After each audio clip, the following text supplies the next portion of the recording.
Halloween story. I think this happened when I was 8 or 9, so it would have been 1964 or 65. That year I had my best costume ever. In one of the closets of our apartment, I found a New York Giants baseball uniform that one of my older brothers had from the 50s. But I had a perverse imagination even at that age, and it wasn't enough for me to go as a baseball player. I decided to wear a skeleton mask too and claim I was the ghost of one of the dead giants. I asked my brothers to give me the names of famous dead baseball giants.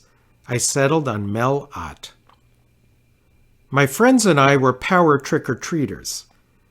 These were the days when it was safe to go around ringing doorbells without parental escorts. A group of 5 or 6 of us would go around to a bunch of the 6-story buildings in the neighborhood, starting at the top and working our way down, ringing every bell. Our takes were prodigious. Occasionally, one of the adults would ask, "Who are you?" Sometimes I replied, "The ghost of Mel Ott," and sometimes just, "Mel Ott." That year, at the end of the night, my shopping bag was fuller and heavier than ever before. I was thrilled. I got home and boasted to my mother of my haul. I left the bag on the kitchen counter and went to sleep.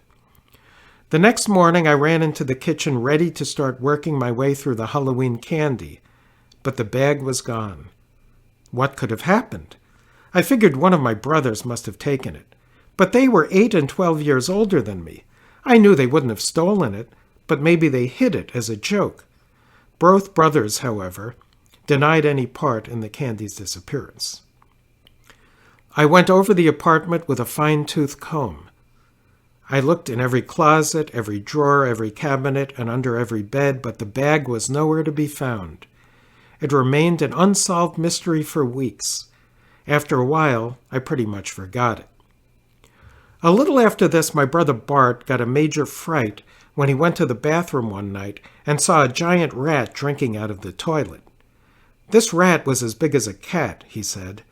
At first, my mother wouldn't believe him. "This is no tenement," she said. But soon, there were other sightings and evidence, so my mother went out and bought mousetraps. That's right, mousetraps, little mousetraps.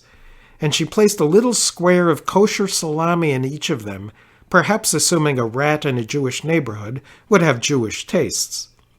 In the morning, the salami would be gone, the trap sprung, and the rat nowhere in sight. Finally, she realized she had to call Manny, the super, in to investigate. Manny moved the refrigerator out from its alcove. Behind the refrigerator was a big hole leading down to the basement. We lived on the first floor. Also behind the refrigerator was my Halloween shopping bag, ripped to shreds, with only a subset of the original contents remaining, Milky Ways and Hershey bars half-eaten, with big rat's teeth marks through the wrappers.